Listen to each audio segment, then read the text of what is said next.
Let's look at how cells in the body operate. You know, nature leads with love.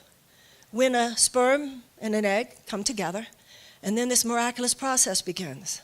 And all of these cell division processes begin to take place.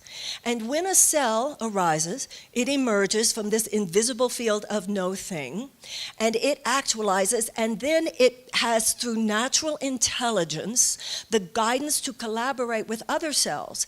And as it collaborates with other cells, it then forms the brain, and it forms the pancreas, and it forms the heart, and it forms the lungs.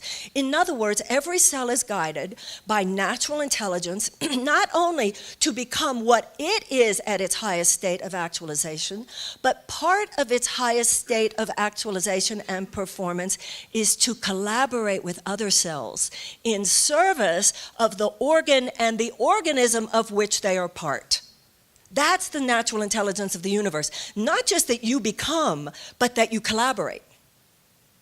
That you become and then you collaborate, and not only that you collaborate, but that you collaborate to serve something bigger than yourself. Every once in a while, for reasons that scientists to some extent understand, and to some extent do not yet understand, a cell goes insane.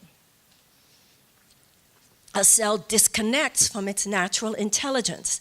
It is though it forgets its highest function is to collaborate and to serve the healthy functioning of the whole. Instead, it goes off to do its own thing. It says, I don't want to just exist to collaborate with other cells to serve the healthy functioning of the lungs.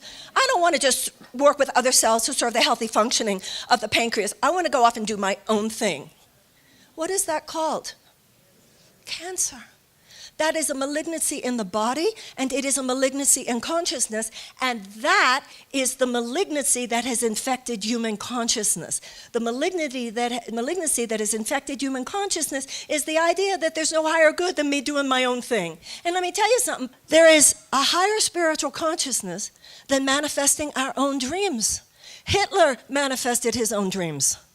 The idea that somehow the spiritual mountaintop is figuring out what you want and manifesting your own dreams is not the spiritual mountaintop. It's magic, but there's a difference between magic and miracles. Magic is where you basically use God as your errand boy. Ooh, I've decided that through I can use metaphysical principle and I can use it to get what I want. This is not freedom. This has been co-opted to the max. Miracles is not where you use God as your errand boy and you figured out mental and metaphysical principles to get what you want. That's magic. Magic can be white, magic can be black. Magic can be of the light, magic can be of the dark. But often when magic is of the darkness, it poses as of the light. Because darkness knows as long as you're so about yourself, then everything will be okay. And only if you are only addressing the symptoms rather than the deeper causal issues of the darkness on the planet, then darkness will be okay. The highest spiritual mountaintop is a path of surrender. It is a path of the miraculous. It is a path not where we use spiritual, metaphysical principles to get what we want, but where we make ourselves available to spiritual principle to use us for what it wants. To use us for what it wants.